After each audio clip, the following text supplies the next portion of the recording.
Welcome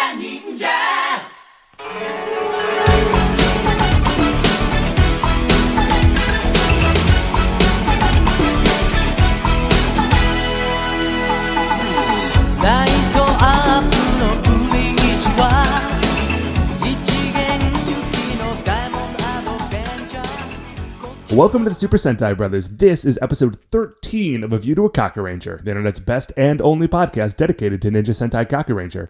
Every week we watch an episode of the show and we share our thoughts with you, the listeners. My name is Matt J. With me as always is my co-host and brother Dave. Dave, how you doing today, bud? Good, man. Pretty chilled out.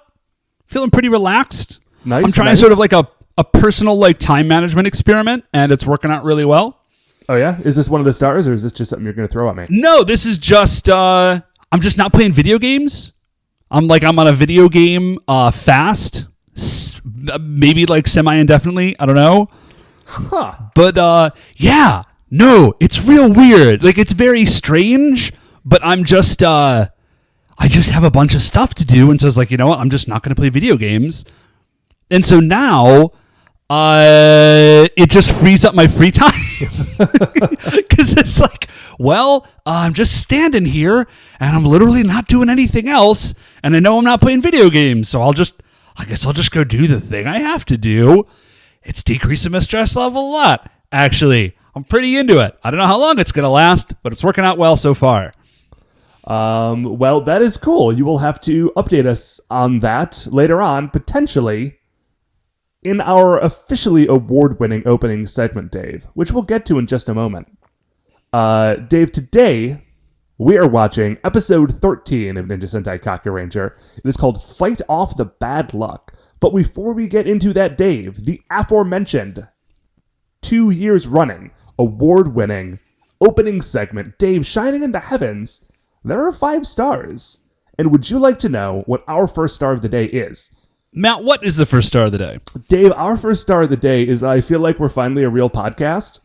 Because we've been doing this for, what, 2 years and change? Yeah, something like that? Not quite 2.5, but, you know, we're floating around there. But I now feel like we are finally a real podcast because we have finally gotten some fan art of the show. Yes! You sent me that. That was so cool, man. It is very cool. It was Joe Hunter, who is an all-around cool dude, the artist of Radical Guardian Skater X, among other things.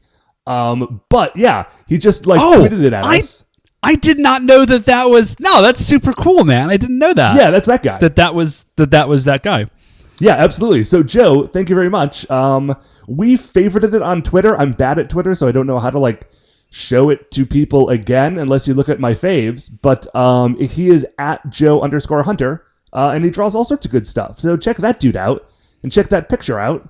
It's very cool. It has me wearing my signature gloves. And listen, any time that someone draws a picture of me in my signature gloves, you know I'm into it. I get... Man, dude, I don't know if I could explain to you how big of a kick I get out of the fact that you legit have signature gloves. Are you a Victorian dandy? What is going... You have signature gloves. Dude, I have signature glove featured in multiple pictures. Who even has... I mean, you do. You have that. I just... No, listen, I get a huge kick out of it. It's taken a lot of dedication. And I'm... Listen, I'm more than a little proud of the fact that I have managed to cultivate a look that includes signature gloves. And is it stupid? Of course it's stupid. It's not actually a thing that one should be proud of, that you wear stupid gloves enough that people recognize them. But I do kind of love it. Although, on a rare occasion, it does make me feel like I am accidentally, doing, the game. Ooh, well, it's a fine line to walk, Matt. It's a fine line to walk, and to be honest, I think that razor's edge, it exists in your head. You know what I'm saying? Right. There is a mental line for you personally that only exists in your head, and you can go up to that line. You can go up to that line, and it's fine. You can toe that line. I'm just saying. But you cannot go over it. If the gloves are cool, Dave, if you ever see me wearing a fuzzy top hat, just just stop. I'm going to tackle you. Yeah. I will tackle you. I'm going to tackle you. I'm going to tear off that stupid hat. And I'll thank you for it. Yeah, maybe not in the moment. Maybe not in the moment, but you will thank me eventually. So, no, that's super cool. Thank you so much, Joe. Like, what a neat thing for someone to have done for us. Yeah, it was really lovely. Really made my night. So, Dave, our second star of the week, I'm also going to talk about this one because it's one of my stars, and I want to tell you about it. Are you prepared for that? Go for it. Okay. I'm listening. Yes. Mm-hmm. I'm here. Second star of the week, Dave, is I, unlike you, have started a new video game. Ooh. Well, okay. Now tell me all about it. Listen, there are two types of video games that we like talking about on this show. We like talking about the Bethesda games, and we like talking about games from a few years ago, and this is both of those things. Are you finally playing Oblivion? Yeah. It's really good. The faces are very strange, and the lockpicking mechanism is bad. But very strange. And the leveling is terrible. Oh my gosh, it's bizarre. It was bad. You're going to have to keep like a notebook. It's not good. No, I picked up Elder Scrolls Online. Oh, nice. Yeah, I saw that there was like free play days or something on Gold, but I didn't get it because I'm not playing video games right now. And right. I was playing a ton of Hitman, which, oh my gosh, continued to be super great. But tell me about Elder Scrolls Online, because I love Elder Scrolls. Okay, so but I don't like playing games with other people. Okay, so here's the thing. Typically, neither do I. But a good friend of mine just moved down to Austin. And right on. Yeah. Yeah, my old roommate. Hey, Justin. It used to be that he and I and another friend of ours, we would have like a weekly thing where it wouldn't happen every week, but we would try to hang out on Friday nights. That was sort of like our hangout night. Right. But now that he's down in Austin, of course, we can't hang out with him on Friday night. So we've been trying to figure out ways to keep in touch with him. And Elder Scrolls Online was on sale. And we thought, well, we've all got Xboxes. Let's just buy this game.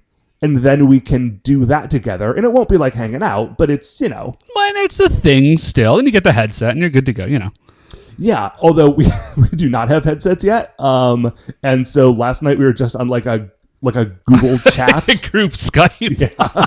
It was suboptimal, but we're getting it figured out. But dude, I was a little dragging my feet on this game because I don't like World of Warcraft, and every MMO that I've ever seen or played has basically just been World of Warcraft with a different skin. Yes. Yeah, I'm not right. But this is not. Yeah, that. You got to go gather like 12 snow moose, right? As it turns out, Elder Scrolls Online is actually an Elder Scrolls game. It looks like it. You are running around. It's like first person. You're crafting things. You're doing blacksmithing. You're gathering butterfly wings to make potions. You're doing all the Elder Scrolls stuff, and I love that stuff. Yeah, no, that sounds really cool. I have heard that they're still. Are they continuing to develop Elder Scrolls Online? Because my understanding is that their sort of overall production schedule had gotten slowed down a lot because they were because Elder Scrolls Online was kind of taking up so much space for them that the next sort of games would be delayed. Is that? I'm not sure. I know that for a while they were making DLC because the version of the game that I bought came with 4 DLC packs because I got basically the Game of the Year gold version. I don't think it was ever a Game of the Year, but you know what I mean? The version that comes with all the DLC. The special version with all the... Yes, right. So I got that. We all got that. And so there's a lot of game for us to play, but I don't know if they're still making new bits for it. My guess would be probably not at this point. But hey, man, who knows? I mean, I would be into it, I guess. It seems like I would be into it. I'm enjoying it so far. Yeah, no. So how is it what's the... I mean, it's just basically Elder Scrolls, but there's other people running around? Are there NPCs? What's the... Yeah, you know what I mean? I mean, it's imagine playing an Elder Scrolls game. You start in a prison, you escape... Perfect.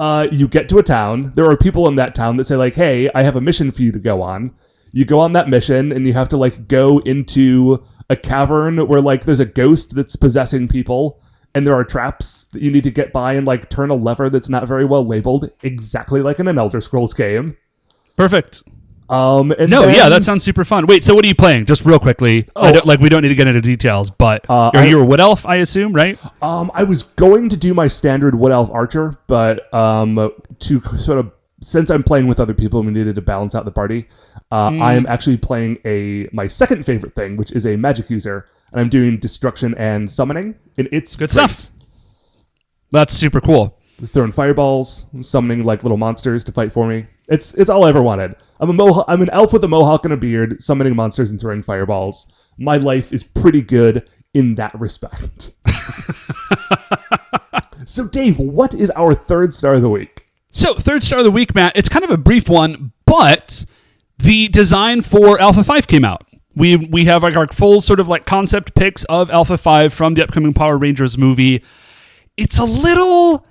I don't know if I like it or not.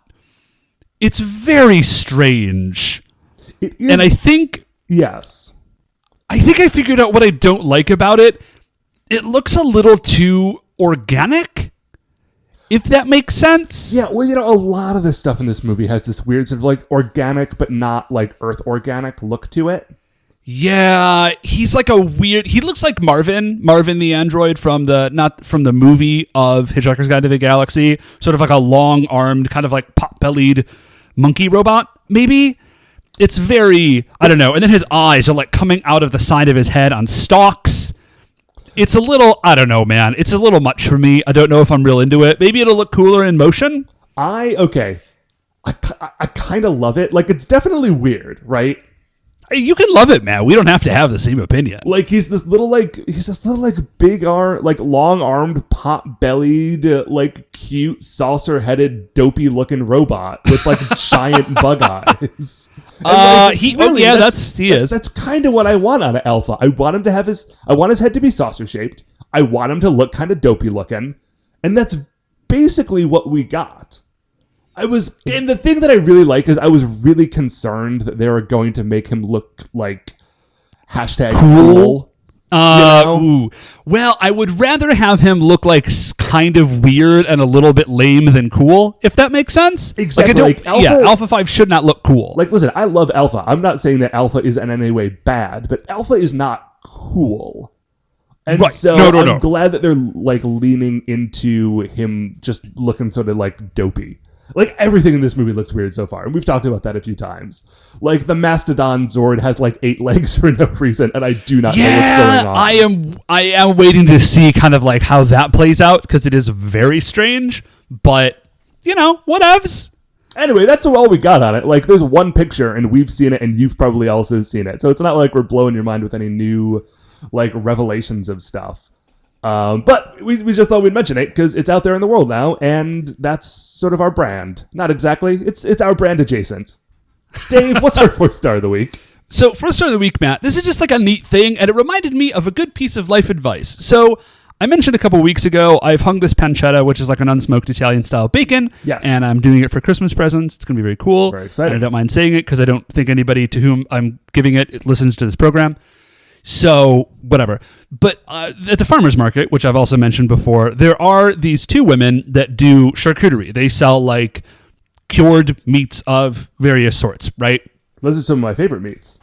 Yeah, and their workspace, as it happens, is in a restaurant that is, like, literally a block away from my house. So nice. I was talking to Melissa, and I was just like, hey, I know this is a little bit weird, but I've got this pancetta, and I don't have like a slicer or anything or like a way to package it. If I paid you, could I just like give you this pancetta and you could like slice it and cryovac it for me in like the, like the vacuum sealed pouches. Yeah. And she's like, yeah, absolutely. Like, don't even worry about it. You don't have to pay us. Like, you guys buy from us all the time. Like, we'll just do it for you. And I was just like, man, that's super cool of you guys. But, like, obviously, so it's still curing. So I went back today, and her partner, Melissa, was there. And I was like, hey, I had talked to Penny about this thing. I've got this pancetta. Could you, like, I wanted to ask again, right? Because, like, I just mentioned it in passing. Like, we hadn't set it up. Yeah. And I kind of explained the whole thing to her. And she's like, yeah, absolutely. Like, we'll just do it. And I was just like, Melissa said you guys didn't have to pay, like, that you didn't want me to pay you, but I just wanted to offer again. Like, I really don't mind. I know you're kind of like going out of the way to do this thing for me. And she's like, dude, don't even worry about it. She's like, how about this? Why don't you just like let us have some of the pancetta? And I was like, yeah, absolutely. You can just have some. Sounds like a good deal. Right. So I'm just going to go and like give it to them, and they're going to do this thing for me and give it back. So, which is a very nice, like a cool thing that this person is doing for me. That is a very cool thing. But here's the piece of life advice that it reminded me of. Dude, have a guy. Like, have a guy, like for the things in your life, like for the things in your life for which you need like service or like other people to do things for you, like get a guy. Listen, like for your car, like you should like get to know your mechanic, bring that dude a case of beer, like when you bring your car in, like do it. It's so worth it. Like get a guy, like get a barber, get a mechanic. Okay, I know that we've been telling you for what, get a bartender? 2 years now to up your game. And listen, we're getting near the end of the year, and Lord knows if we're going to continue to remind you to up your game in the upcoming year. We may change it out. Who knows? We live in an uncertain world.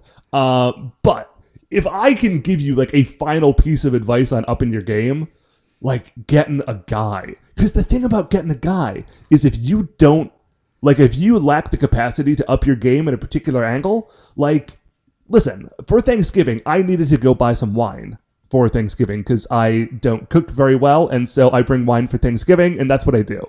Right. And so what I did is I went to the gas station because there's a gas station near me that is run by a dude who does not want to own a gas station. He wants to own a wine shop. And so he bought a gas station that has a liquor license or, a license to sell bottles of wine. And he basically operates a gas station as an excuse to own an attached wine shop. Yes, it's a really good, like, Matt is not joking. I have been to this place, just in case you didn't trust Matt, but you would trust me for some reason. Right. It's just double verification. This is 100% true. And so I go in, and the guy was working, like, he was stocking the shelves with all of his, like, very fancy wines. And I was like, hey, wine guy, like, help me out here. I need to get wine for Thanksgiving. And he was like, oh, well, what are you having for dinner? And, like, here are 4 different bottles of wine that would go very well with whatever that menu is. And it was awesome. So just like dudes, find guys. Listen, this is a non-gender specific guy. Yeah. This is a guy, right? But find the person who can help you with that thing, and hold on so tight. Just never let go. So tight, yeah. Just never let go. And also, listen, this guy doesn't have to be a professional, and you can also be a guy.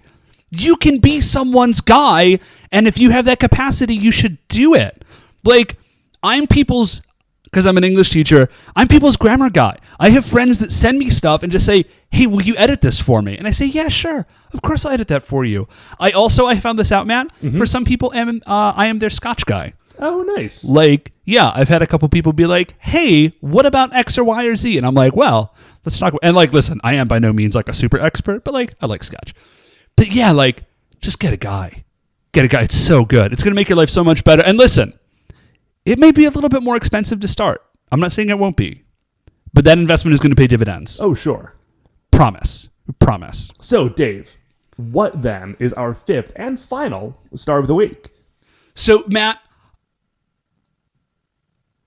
I didn't tell you what this was because I just wanted to get your raw reaction for this. Okay. This is a rare secret star. Get ready to feel like slightly bummed out. Oh, great. Thank you, Dave. No. That's a wrong way to say that. Just, you're going to feel some emotions. You're going to feel a certain kind of way. So yesterday, I didn't go to it because I don't like chaperoning dances, but there was a dance at the high school. Guess what the theme... Don't guess. The theme of this dance, Matt. Get ready, everybody out there who listens, who is about our age. The theme of this dance, Matt, was throwback to the 90s. Oh, boy. Oh. Yep.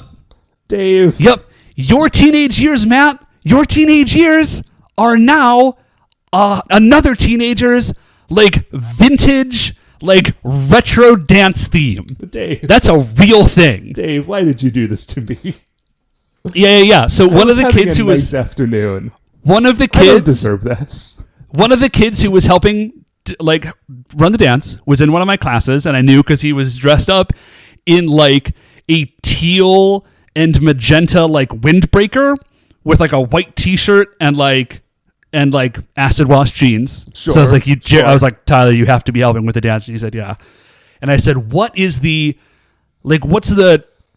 because really what I want to know is what's the playlist for this dance. Oh that's my what I need gosh, to know yes. about this dance. Yes, that is absolutely what we need to know about this dance. Yeah. So here was just, I didn't remember all of them. He mentioned a few because like he was on his way to another class. So Ja Rule. Sure. Yep. Ja Rule was on there. Tupac, of course. Of course. Yeah. Ja Rule, Tupac, Soul Asylum. Nirvana.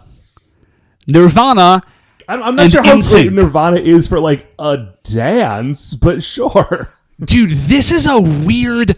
Listen, I'm not like a Nirvana guy. Like I know, like some people are super into Nirvana. I was never super into Nirvana, but like the sort of like weird smiley face that's like Nirvana's logo. Yeah.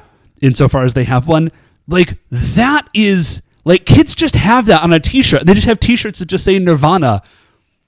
Like kids that I guarantee have literally never even heard. Like they might not even know that Nirvana is a band. That's not a joke. It's just like Dave, a fashion thing now. To be fair, throw back to our high school days and remember people with like bumper stickers of like Grateful Dead bears. Oh yeah, no. Like it's that's pretty much the exact same thing. Wow. I know. Nirvana is their Grateful Dead. We are as far from 1996 as 1996 was from 1976. Yep. You realize that? Oh yeah, dude.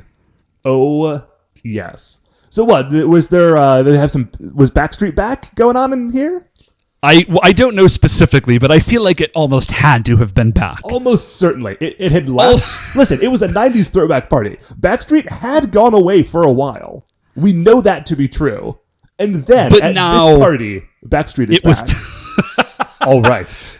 So yeah. So if you are in your early to mid 30s or up to your 40s, that's a thing. You can enjoy that. The teenagers are now using your childhood as a theme party. Good for us. We've truly arrived as adults. Now I feel really bad about like elementary school sock hops.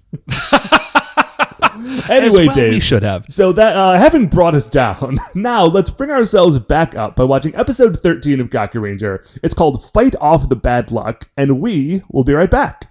Ninja! Okay, welcome back. So we have just finished watching episode 13. I loved it. Loved it. Good episode. Very good. Good stuff. I'm really hoping, so Dr. Yagumi is in this one as well.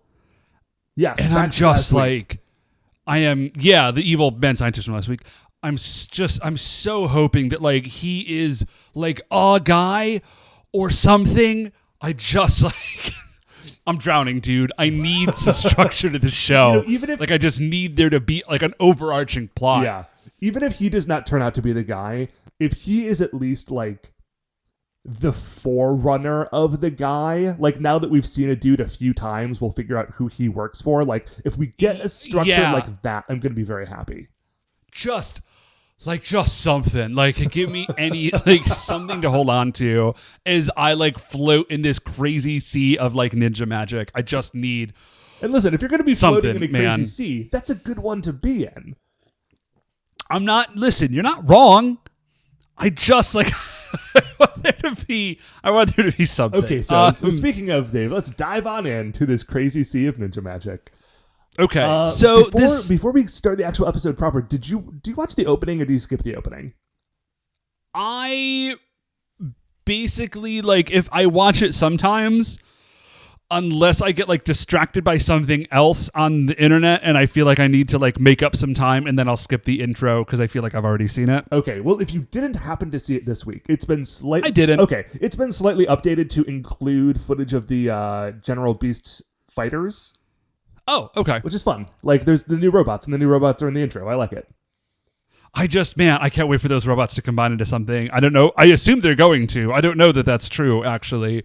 But I want it to be true. Like, I want there to be like a sleeker version of Muteki Shogun, or like a different, I don't know. I want like a Ninja Zord. Listen, is what I want. I just always want more Zords. Yeah, just forever. Just give me more of those giant robots. If there's one thing that we have learned from you, Dave, particularly throughout the course of this podcast, is that you are always here for the giant robots. Always here for those giant robots. So the episode starts, and it's nighttime, it's an empty street, and we just hear someone saying coin, coin, coin, coin, coin, coin, coin. Like, they just keep saying the word coin over and over again. It's very strange. And then a slot machine robot shows up. I love the design of this slot machine robot.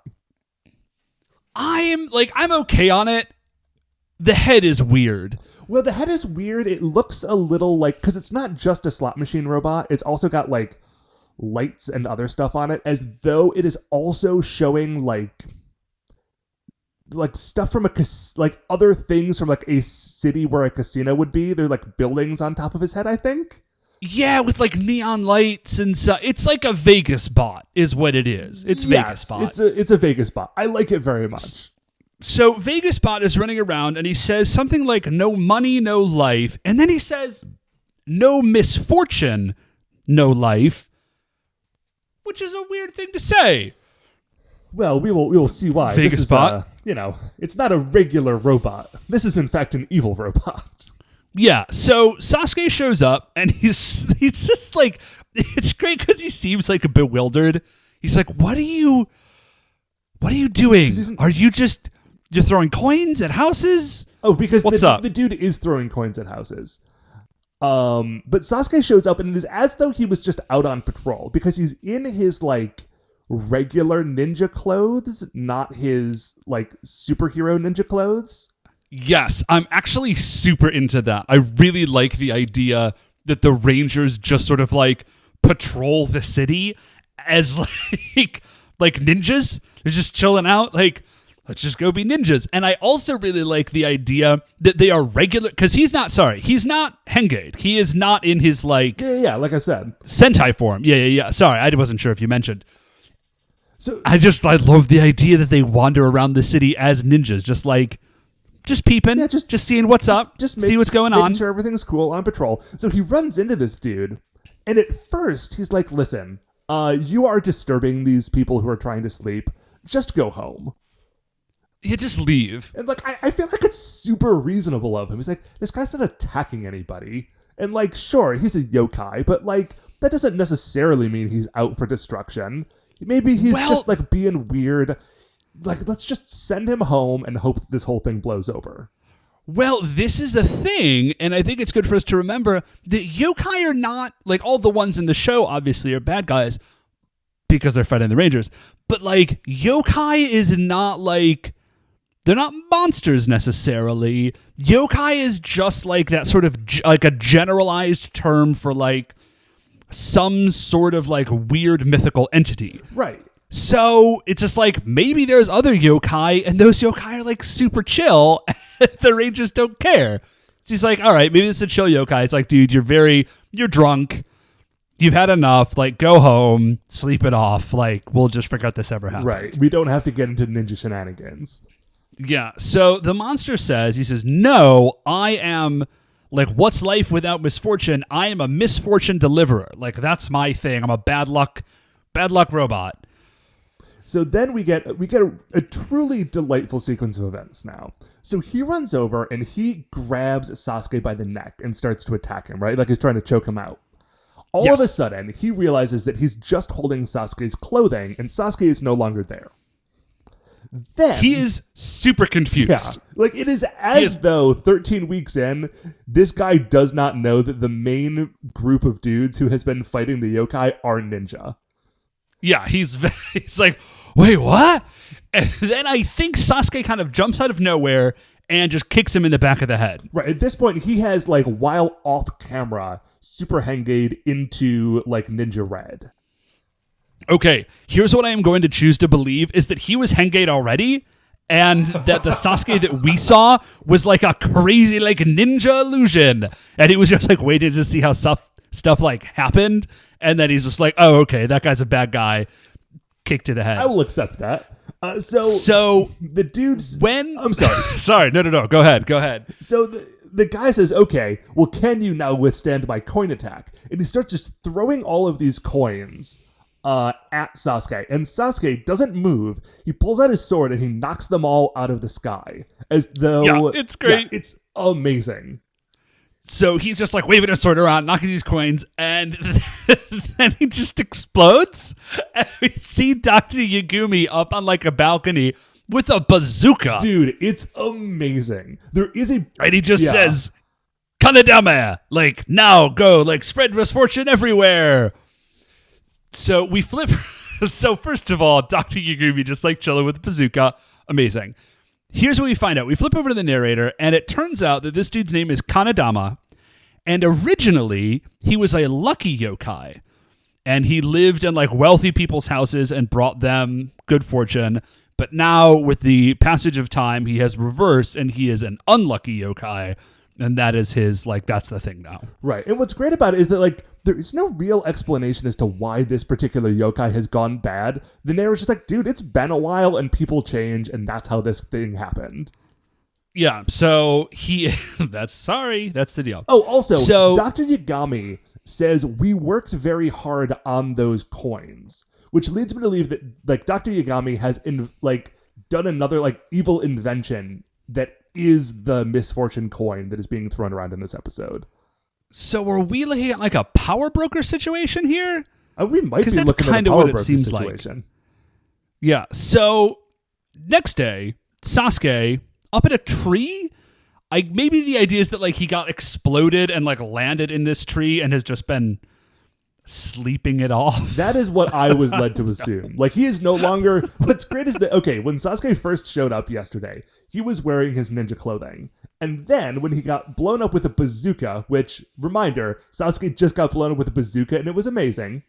When that happened, he was super henged into his Kakuranger red, like, super outfit. When he wakes up in the tree in the morning, he's just wearing his civvies. So what this means is that, like, Sasuke was not only doing his regular layering of wearing 5 shirts at once, he was wearing 5 shirts at once and then also wearing his ninja clothes on top of that. Well, that's just always how, like when they change, like their other stuff disappears, I guess, and then anyways. So he's up in a tree, and he kind of wakes up, and he just sort of like shakes his head as he's like, oh, how did I end up here again? But that's it. Like, there's no further explanation. Like, maybe it's just to give us, like, a brief glimpse of in-story continuity. They're like, oh, yeah, did you want to know what happened to Sasuke? He was in a tree. For a couple of hours. Right. Which, like, God, because the scene just ends there. Like, that's it. There's nothing further to that scene. It's just like, guys, this is the one moment. This is the thing that you felt like we needed to have. Like, we gotta have closure on what happens to Sasuke after he gets blown up with this bazooka. Well, like of all of the things in all of the seasons of Super Sentai where there's like bizarre unanswered questions, this is the moment where the writers like really dug in, like, and we're have like, to know what happened. They gotta know what happened to Sasuke. Now, of course, because we just go from there to a restaurant. Well, just to a cafe. Well, okay. When Sasuke wakes up in the tree, he is on that street where the restaurant is. Like, he looks down from his perch in the tree and sees the restaurant opening. Oh, okay. Well, that makes a little bit more sense then. So what it is it's like a bakery, and there is like a husband and a wife and a kid, and they are putting like baked goods into a display case. And this family is the best family. Yeah, it's a super happy dad and like a happy mom and a happy kid. And the mom is like, it's gotta be like 8 a.m, and mom is just getting nuts on pastries. Well, dude, they're bakers. They've been up since like 3 a.m. Yeah, okay, good point. And so she's like, oh my gosh, this is so delicious. She's like, I really gotta watch it. I think she says I'm gonna get fat again or something.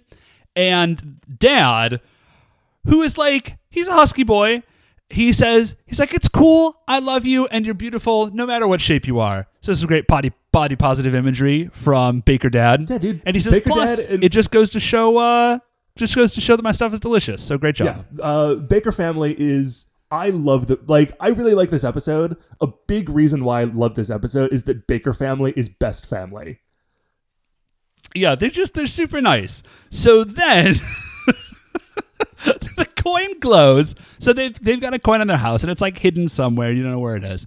But we flash over the coin glows, and then Baker Dad just sits up very straight and he says, "I'm tired.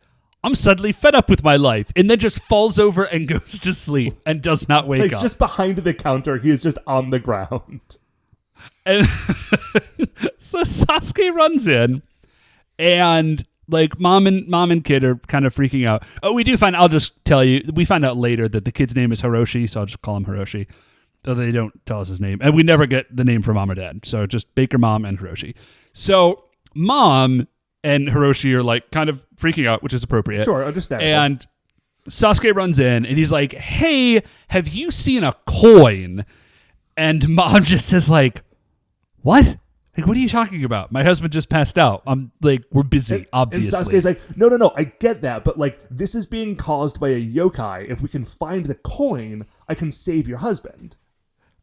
And she just looks at him like he's insane. She's like, What? What do you...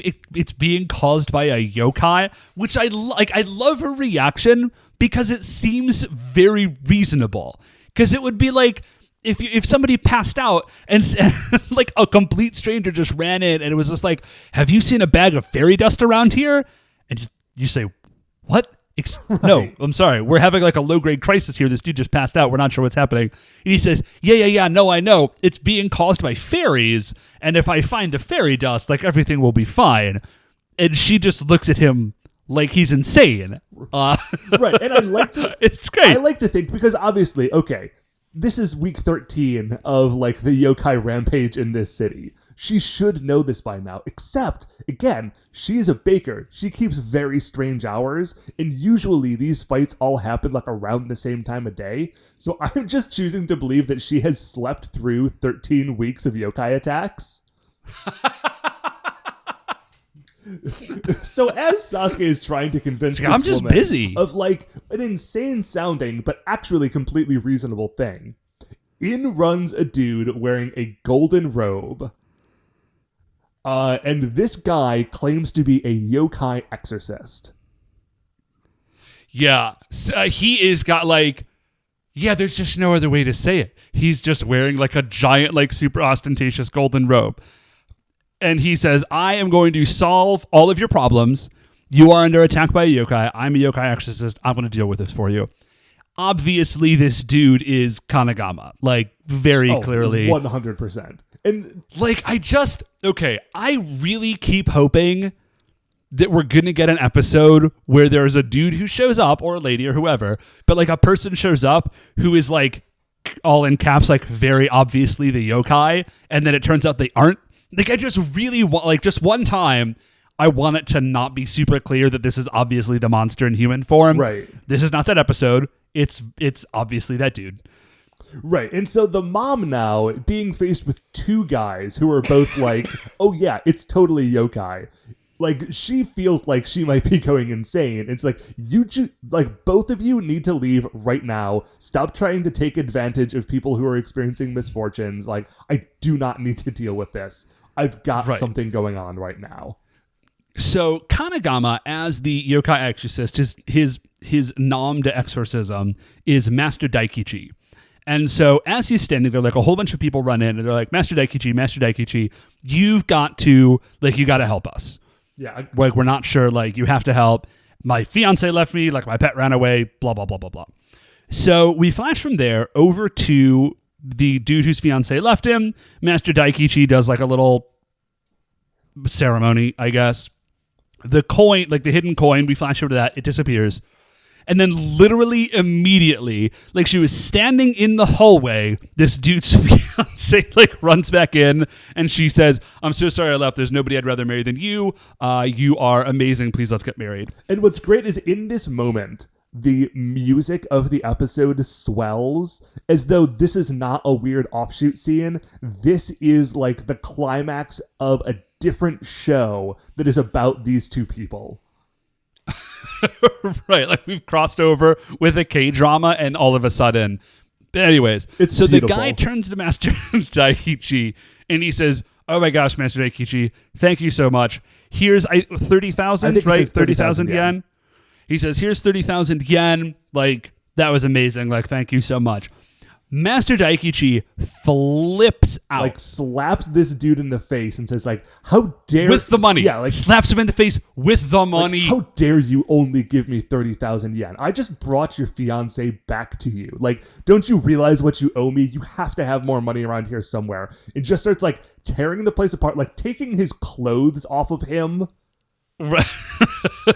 So we go from there, and then we get a similar situation, basically, with this lady's pet lizard. Yeah, it's totally a pet iguana, which was a fun little reveal because before that, she'd just been saying my pet, and I kept expecting like a cat or a dog to show up, and then she just runs over and picks up this iguana and starts cradling it, and it's great.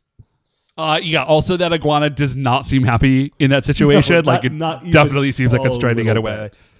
So, and then she offers Master Daikichi 100,000 yen, to which he has like the exact same response. Right. He like flips out and is like, he starts like pulling drawers out of her house, like looking for more money, kind of trying to shake her down. So as this has been happening in both of these scenes, Hiroshi has been following him around. But the thing is, he's been watching as the exorcist has been solving the problems, but he keeps leaving before like the heel turn. Like he doesn't see the guy go crazy and start demanding more money. And so all he has seen is like, oh, there's this guy, he can help us. So the kid runs into the bakery and goes to his mom and says like, hey mom, like this guy has been super helpful. Maybe we should get him to help. Also, the Kakurangers are hanging out in this bakery for reasons, convenience reasons, basically. Yeah, because the Rangers just like, nobody ever questions their, like this is just a thing about Super Sentai. Sorry, if you don't watch the show, all Rangers and all Sentai shows are just places, like places that strangers should not be, and nobody ever questions. Yeah, they insert themselves into like touching family moments, and it's just okay that they're standing in the background. Yeah, like they're in hospital rooms, they're in like the backs of offices, like just they should not be those places, and they are. So they're there. Kid and mom are talking. Master Daikichi walks in. He's like, listen, this place is still cursed. Like, I will help you. And the baker mom rules. She shuts this shakedown artist down. She's like, no, things have been hard before. It was like, it's a difficult life running your own bakery. We will get through this ourselves. And the Ranger's like, we'll help you run the bakery. And then so Daikichi just sort of like leaves in a huff, like he's upset about whatever's happening. He doesn't dig it because he's obviously a monster. Right. So then we go into a montage. And the montage is 4 of the 5 Kakurangers are like going through this house trying to find the coin. Like Jiraiya's up in the attic, Sasuke's down in the basement. Like they're all just sort of running around because if they can find the coin and get rid of it, then like that is the source of the misfortune. Right, like everything is cool. Seikai is in the kitchen. Like I think he's supposed to be helping to look for the coin, but he is so enamored with the presence of food that instead he decides to help in the kitchen. Oh, see, I thought he was like the one person who was going to try and help in the kitchen. So he's doing one thing. He's trying to do whipped cream, which first of all, he's like Seikai. Seikai is not practicing like proper food preparation sanitary procedure because he's like whipping the cream and like licking the thing, and he's just like, oh, it's so delicious. Also, he's trying to do whipped cream by hand, which first of all is insane. Nobody does that because it's really difficult. Like it takes a lot of like whipping power to like actually whip cream. Like nobody does that by hand if you can possibly help it. He's a strong ninja boy. He's got so many like hand and knife like strength skills. He's good. I mean, listen, Matt, you're not wrong. It is an insane thing to do. You're right. I was so distracted by the idea that a human being would like try to whip cream by hand.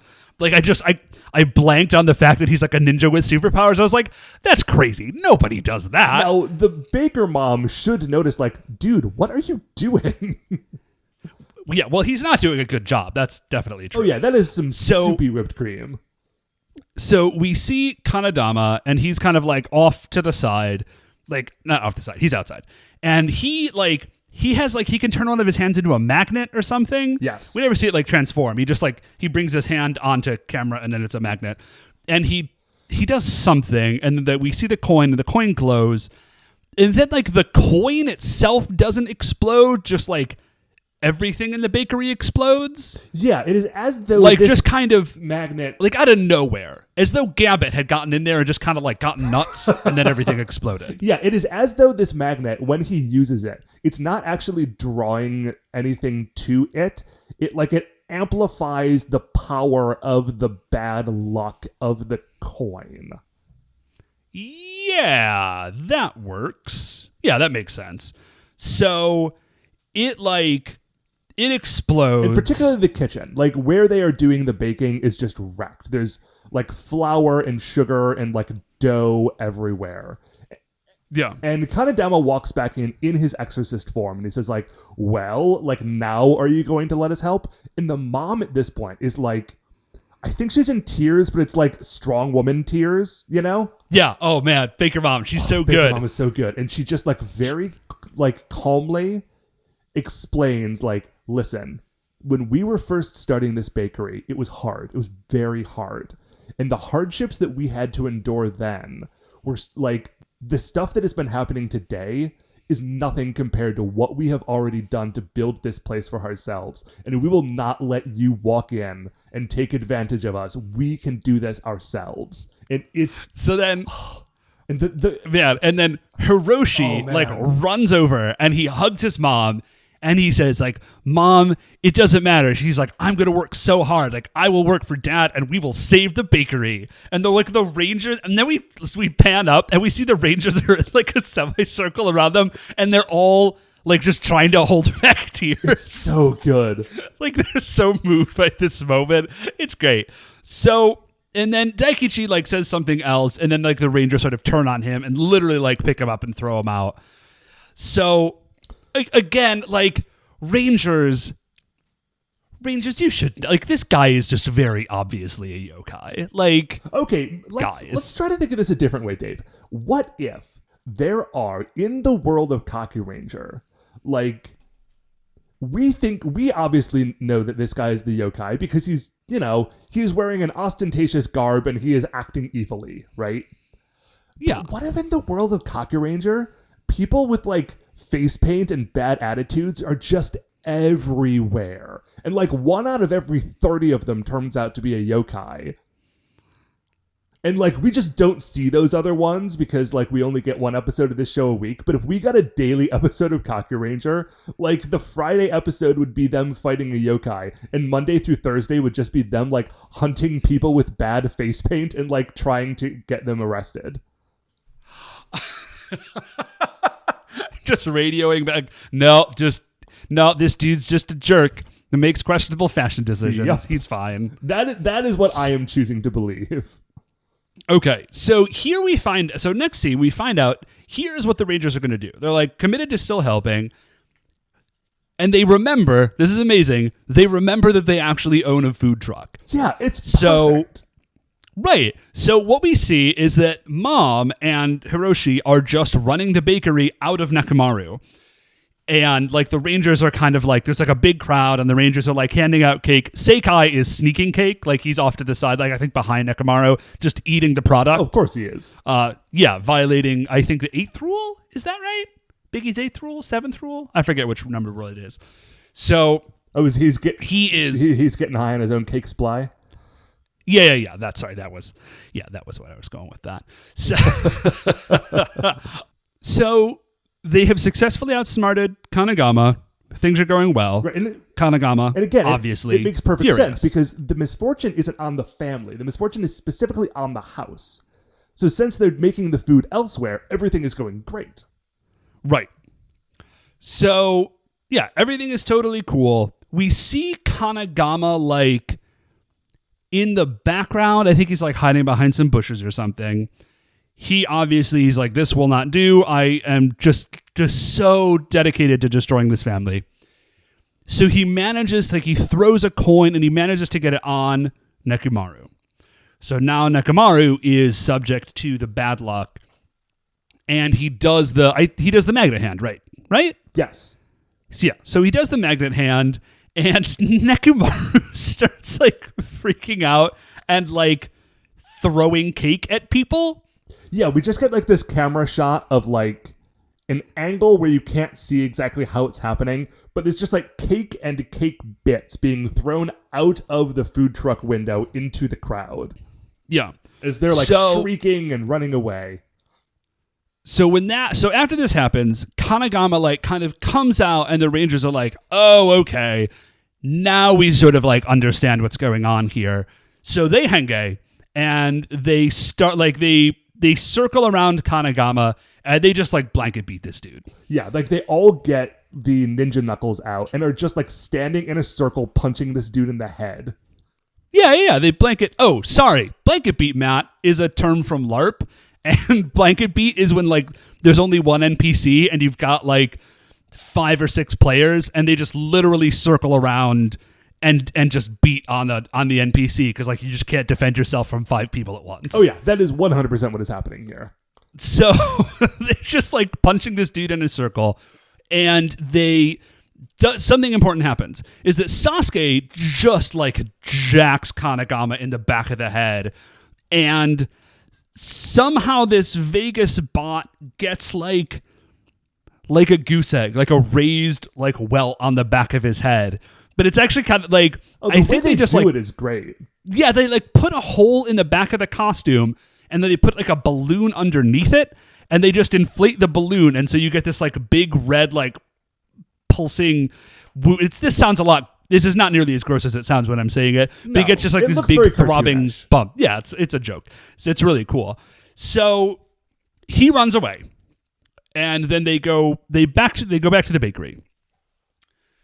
And the Rangers and Mom and Hiroshi are, like, trying to figure out, like, well, geez, man, like, the Nekomaru thing was going to work out, but now that's not working out. Like, and the mom's literally, what are we going to do? The mom's got a calculator out, and she's like, okay, so we need to buy new ingredients now because that all got ruined. And also, like, they're for some reason obliged to reimburse all of the customers from the food truck. And she's just, like, doing some math on this calculator and trying to figure out where the money is going to come from. Hiroshi is like, oh, I am just going to go work very, very hard and earn all of that money. And he just runs out of the house. And what's, like, nobody follows Hiroshi.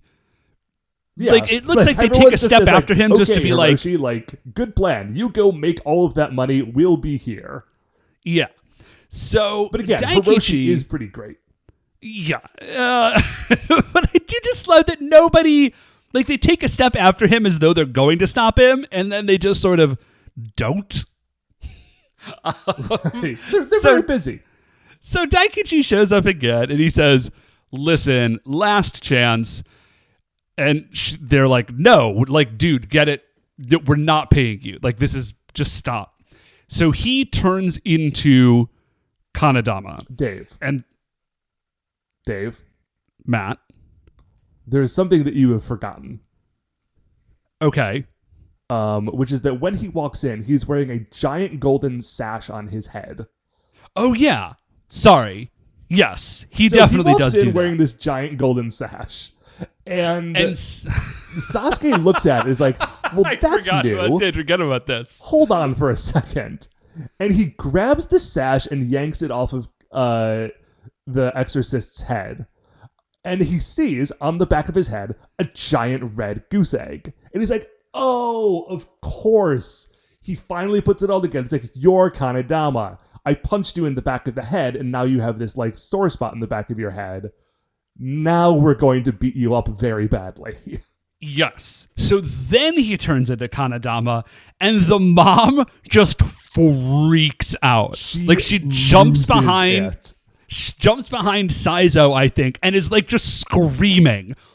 And I loved it because it's just, like, nobody else, I feel like, has appropriate reactions to people turning into literal monsters except Bakery Mom, who's just like, what is happening? Right. Well, also because this whole episode, she's been say like, no, like this is just something we have to work very hard on. This isn't a yokai that's been doing this. Like, I don't believe this exorcist or these guys, frankly. Like, we just need to do bakery better to make more money. So now when she's actually faced with the fact, like, oh, this really is a monster and it's in your office, like, she responds, like, radically. So what Kanagama did, he says, now I'm going to cast Supreme Misfortune on you. So he just throws coins, like, everywhere. And then he pulls out his magnet hand, and all the coins start glowing. And then we see over to Dad, and Dad is in the bed, and he sits up and lies back down, and sits up and lies back down, but they speed it up like 3 or 4 times, so it looks like he's in The Exorcist. I think I've never seen The Exorcist because that movie looks horrifying. Yeah, it looks real creepy. But yes, my guess was that this was like an exorcism, like riff, because the dude is an exorcist. Oh yeah, wow, I can't believe I didn't put that together, but yes, that is probably the case. So they're trying to figure out like what is happening, and I think it's Sasuke who realizes, he says, oh, and then Kanedama disappears, like he ghosts out. They're like, well, this is obviously bad, but like what's the Supreme Misfortune? Because like sitting up and lying back down isn't that bad. And Sasuke says, that's a pretty good abs workout. Right. He says, oh no, it's like the ultimate misfortune for a parent is that their child would die. Hiroshi must be in danger. Like, that's the danger. Like, that's what's going on. And we flash over. Sorry, go. Oh, no, I was just going to say, like, this is the moment in the episode where it kind of twists for me, because the whole episode, like, Kanedama's a jerk, and, like, he is causing trouble, but so far, he's really just been, like, getting money from people. Like, his whole deal has just been, like, I'm going to mess you up until you pay me to stop messing you up. And, like, you don't know that that's what's happening exactly. Like, you don't know that you're paying me protection money because I'm pretending to be an exorcist and a monster at the same time. But, like, that is what is happening. He's just, like, getting protection money from people. But in this moment, he's like, oh, no. Now I'm going to murder your child. And I'm like, oh, good. Now I get to be very excited when they kill this dude. Yeah, like, things got real weird and dark real quickly. So we flash over, we see Hiroshi, who is delivering papers, and that guy got that job in, like, maybe 5 minutes. Yeah, like, he left the house, got the job, got the papers, started working, and was, like, halfway through delivering all the papers in the last 5 minutes. Like, dude has his hustle right. So, as he's about to cross the street, I think Sasuke again sees him. He's like, oh no, Hiroshi! And there's like a truck that like, and is like about to, the scene. Yeah. Like, you know exactly what's happening. When I made the honking noise, like, you know what the scene is. And Sasuke like dive tackles him out of the way. And we see Kanagama in the background. He's like, oh, dang. Like, almost got him. Almost murdered that child. Rats. So then he just attacks, and then we start a fight. Right. Like, Sasuke is very clear about the fact that he is not willing to forgive Kanedama and that justice will prevail. So good. These are 2 points that he is very clear on. So they start fighting, and Kanedama is actually doing pretty well to start. Like, he's holding his own. He uses his crazy magnet hand to, this is great, he uses his crazy magnet hand to, like, grab their kaku lasers out of their holsters, and then he blasts them with their own lasers. It's great. Hit you with your own pimp. Remember that? And then it turns out 10 years ago? Oh, man, dude, I actually periodically do go back and watch that, and it's still hilarious. So... But it was a close substitution. Rangers are fine. He just blasted their empty clothes. Yeah, Kanedama's still very confused as to, like, what the deal with the Rangers is. And I feel like Dr. Yukumi, falling down on the job, like, should have known anyways. Right, he should have been spreading that valuable info. So, we get a classic. Sasuke's behind him. Sasuke taps him on the shoulder, and Kanedama turns around like, huh? And then Sasuke just jacks him in the face. It's wonderful. And then, right, he's got that knuckle again. Although what's weird is that at no point, earlier in the episode, Kanedama gets punched in the back of the head. He has a big, like, glowing red sore spot. At no point in the episode do they use that, like glowing red sore spot is the thing that they have to hit to defeat him. Which is crazy. Like, that's obviously what you're supposed to do, right? But they just don't like you made all. a weak spot and then you just hit the weak spot. Like, that's kind of... Like, haven't you played video games? Yeah. Like, the bit that is glowing is the part that you hit. That's how you fight bosses, especially in video games in the 90s. So... Anyway, he punches him in the head, in the front of the head. Kanedama falls over. He's like, listen, I'm done. I'm just going to grow giant, and then I'm going to crush you, and that's how this is going to happen. Oh, no, wait. Sasuke does do, this is a neat moment. He does full moon cut, like secret technique, full moon cut, and he does his sword in a circle, and then it turns into like a glowy circle, and then you see like the moon superimposed behind it, and then Kanedama explodes. And then he says, like, screw you guys, giantism. Oh, yeah. I don't know how I forgot that, because that was the moment when I realized that this was supposed to have been a Sasuke, like, focus episode. Yeah, which it really was not. So, the Rangers summon their Beast General fighters, and I did not kind of realize this. I mean, like, it was that the Beast General fighters are independent. Like, they do not merge with the Beast General fighters. They're just on the ground, and the Beast General fighters are going nuts. Yeah, it's like they got 5 Tetra Boys running around. Yeah. Well said. So they do an attack called Fighter Crush, which is literally like Red Saruder stands on 2 of their shoulders and he jumps off of that, and then he lands on like the hands of the other 2 who sort of launch him forward again, and then he turns into a fireball and like launches himself into Kanedama and then reforms like doing like a ninja crouch on the far side. It's pretty excellent. It's extremely good. It is as though, like, the classic X-Men fastball special involved 5 giant robots and a fireball. It's a good move. So Kanedama dies, and as he's, like, going up to join the yokai cloud of energy, he says, Dr. Yugumi, you said this would work.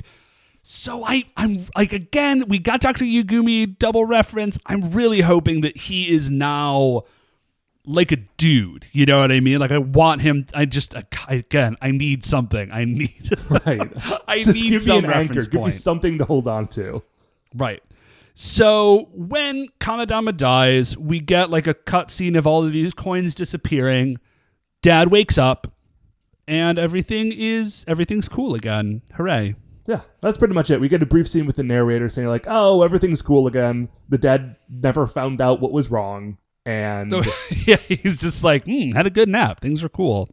Which is weird because you would think that at some point, like, the Baker mom would have told him rather. But the narrator seems very clear on the fact that, like, the dad just never knew what happened. So that's a weird thing. He's cool. So where does Kanedama fit on the Creature Royale? Okay. Let me get my list open here. I feel like this might be a tough one because we sort of disagree about his look. Because I know you are super into it, and I do not think it's that neat. Oh, you don't like his look? I really liked it. Like, it's fine. I'm not opposed to it, but I'm not just like, oh, dang, that guy looks amazing. So his plan is pretty successful until he actually tries to start fighting, and then he dies immediately. Oh yeah, he's not great at fighting people, but his actual like plan for shaking families down, like obviously, if the Kakurangers had never shown up to stop any of these plans, they all would have succeeded. So that's a bad like rubric to use, but like his plan works perfectly until they get in the way. Okay, so is this guy... I still feel like I don't like him as much as I liked Konakijiji, or I definitely don't like him as much as I liked Shironiri. That's his name. I'm thinking I like him better than Kappa and Kappa Rokubi, or Kappa and Rokurokubi rather. Oh yeah, no, he's definitely above that. I don't know if I like him as much as I like Copy Empress. You know, I mean, Copy Empress gets a big buy because that episode was so good. I know we talk about it every time. So good. No, I know. cooler than... Who's Bakaneko again? I don't even remember Bakaneko. Was Bakaneko the cat lady? Oh, yes, Cat Lady. Sorry, because all of the Kakuranger monsters just have, like, purely Japanese names, I always put in, like, a little description next to the creature royale, and I forgot to do it for her. Yeah, no, it's I realized a few weeks in that remembering the names of the yokai is, at least for me, very difficult. Yeah, so actually, Bakaneko is pretty cool. So I don't think I like her as much as I like Bakaneko, like, now that I remember the episode. So I think I like. Actually, I think I like him slightly more than Bakaneko, but probably not as much as Copy Empress. Okay, well that makes that real easy. Kanagama coming in at spot number 22. All right. We still have to do those. We still have to do another creature royale for the Jetman monsters. We'll get there. Maybe we'll try to do some specials because. I'm taking some time off around the holidays. I know, Dave, you have like a Christmas break. Maybe we can try to find some time in there. Yeah, let's try to make that happen. But we'll talk about, guys don't care about our planning. So it's not super important to you. I assume. I don't know what your life is like. Matt, I think that's it. Yes, that's it for us, dude. That, my friend and brother, and all our friends and listeners out there in the world, out on this great, big, beautiful earth. That is going to do it for another episode of A View to a Kakuranger. Before we finish up here, I'd like to remind you all you can email the show at supersentaibrothers@gmail.com. If you want to get any updates on future episodes or check out the things we're talking about on Twitter, we are at Super Sentai Bros. If you like the show, please remember, shining in the iTunes review section, there are 5 stars. Rate, review, and subscribe. That is what's going to help new people find the show. Super Sentai Brothers are a production of Retrograde Orbit Radio. You can find Retrograde Orbit Radio online at retrogradeorbitradio.com. Once again, we are the Super Sentai Brothers. I'm Matt. I'm Dave. And we'll see you next week. Calculate.